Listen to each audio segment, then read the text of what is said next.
Hi, my name is Dave Freedman, and I'd like to invite you to join me in supporting the making of the documentary Waiting for Clark Kent. Now, yesterday I proposed a few ways to bring our schools into the 21st century. I called for a doubling of our investment in charter schools so that students and parents have choices within the public school system, because I believe in public schools, even as we give states the tools to hold them accountable. The founder of a controversial group of charter schools has received a 14-year prison sentence for grand theft involving your tax dollars. This case has had a broad impact across the state. It spurred major reforms in charter school law to make them more accountable both financially and academically. Gateway Academy operated 12 charter schools around the state, including Oakland and Sunnyvale. In Fresno yesterday, its founder and president received 14 years in state prison for siphoning off taxpayer and private funds that were supposed to be going to the schools. Her charter school really created a bad name in the charter school movement in the state of California, and it generated a lot of civil litigation in addition to this criminal matter. Khadija Ghafoor was convicted of 5 counts each of misappropriation of public funds and grand theft by embezzlement, 1 count of theft by false pretenses, failing to file a tax return in 2000 and filing a false return the next year.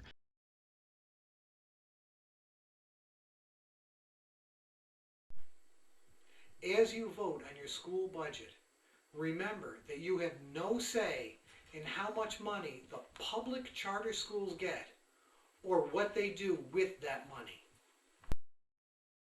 A vote today by the state school board leaves the future of a popular charter school in North Fulton County in doubt.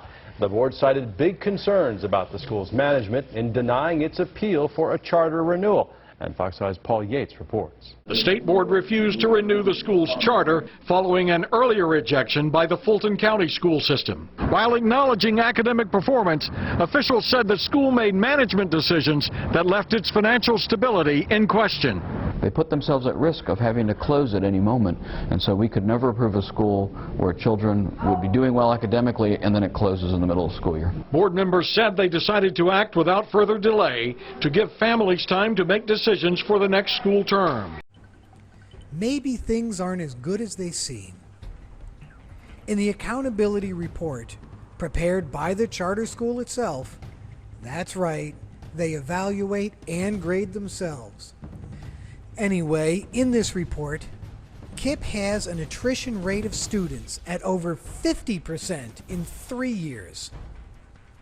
And if you take new student registration into account, the rate exceeds 60%.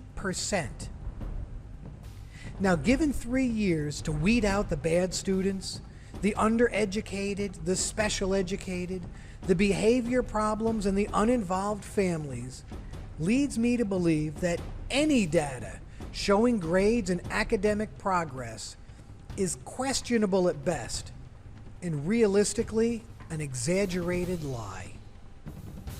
In acting, there isn't job security, right? There's an incentive to work hard and be a better actor because you want to have a job. So why isn't it like that for teachers? You think job insecurity is what makes me work hard? Well, you have an incentive to work harder, but if there's job I want to security... be an actor. It's not an incentive. That's the thing. See, you take this MBA-style thinking, right? It's the problem with ed policy right now. There's this intrinsically paternalistic view of problems that are much more complex than that. It's like saying a teacher is going to get lazy when they have tenure. A teacher wants to teach. I mean, why else would you take a shitty salary and really long hours and do that job unless you really love to do it? Oh my God. Oh my God, I'm so sorry. There's 10% that are bad, though. 10% of teachers are bad. Where'd you get that number? I don't know. 10% of people in any profession maybe should think of something else. Right? Well, okay, but I mean, maybe you're a shitty cameraman. I don't know. When it comes to academic achievement, most charter schools in Kansas City are not delivering. All but 3 schools failed to meet any state standards in last year. Beth Vaughn is here to explain. Beth? Cynthia, a bleak picture of Kansas City public education is outlined in this study released this month by the National Alliance for Public Charter Schools. Take a look at what we found. In math, on average, Kansas City public school students outperformed 17 charter schools. I mean, if you look at what's happening in the absence of unions, you know, in a lot of these charters, you know, I don't understand the counter argument. You know, yeah, they're cheaper. The people aren't as well trained. A lot of them don't know what they're doing, and they burn out really quickly. You've written a lot about poverty in the South Bronx. Why aren't vouchers in charter schools an answer to that? Vouchers in charter schools are the worst possible answer. The basic recipe in New Orleans is this: wipe out public education, wipe out the unions, and the schools will get better. What they've actually done in New Orleans is to create a bifurcated system in which 60%, she said 61% of the kids are in charters. The other 39% of the kids are the very lowest performing kids. You know, I think there's been kind of a war. It's kind of a larger issue. There's been kind of a war on unions in general over this last decade. We've seen play out in kind of all these different industries, and it feels like they've been going after teachers for about 10 years now. And these policies now are horrible. These, you know, these punitive policies that are punishing teachers, that are blaming teachers without ever talking about poverty, without ever talking about any other possible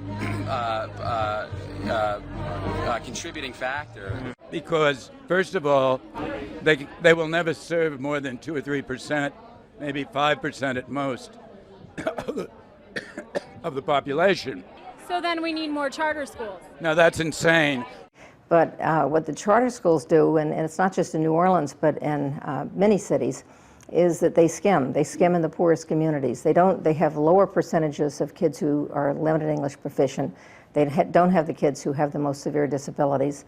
They don't have very many homeless kids. You can just go on and on with the categories.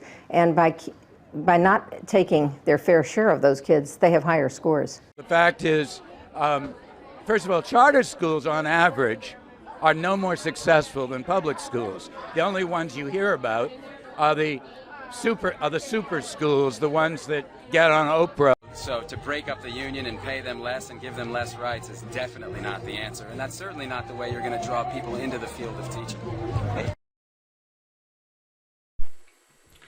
In the district school, differentiated instruction and a heterogeneous classroom are used to promote the growth of all students. And there is a plethora of services available to help the social-emotional growth of students. These services are rarely, if ever, available in the charter schools. Today, we got our hands on a full state audit of Albuquerque's charter schools. Page after page shows financial mismanagement that could make the schools vulnerable to embezzlement. Some school employees with no background checks, at least one principal giving himself a little bit of extra spending money, and dozens of bookkeeping problems popping up in charter school after charter school. Tonight, we have a clear understanding of why the state auditor is so concerned. Despite the bare campus and portables, the state's audit shows Albuquerque Talent Development Secondary Charter School is paying for staff cell phones and even an independent contractor cell. A substitute on contract didn't have a background check. Construction costs were billed where no construction had been done. The executive director's daughter is a school contractor, and the business manager's mother can sign checks because she founded the school. Those are clearly not best practices, and those aren't good accounting practices or procedures to have when dealing with public money. The audit of all Albuquerque charter schools threw up 361 red flags across the district. The audit turned up a principal at one charter school giving himself a $215 per diem, $100 more than is allowed under state law. Some other schools were found shorting employees on their paychecks. Kathy Borrego, the former business manager of the Jemez Mountain Schools, she pleaded guilty to writing more than 500 district checks totaling $3.3 million to herself and her family. She faces more than 4 years behind bars.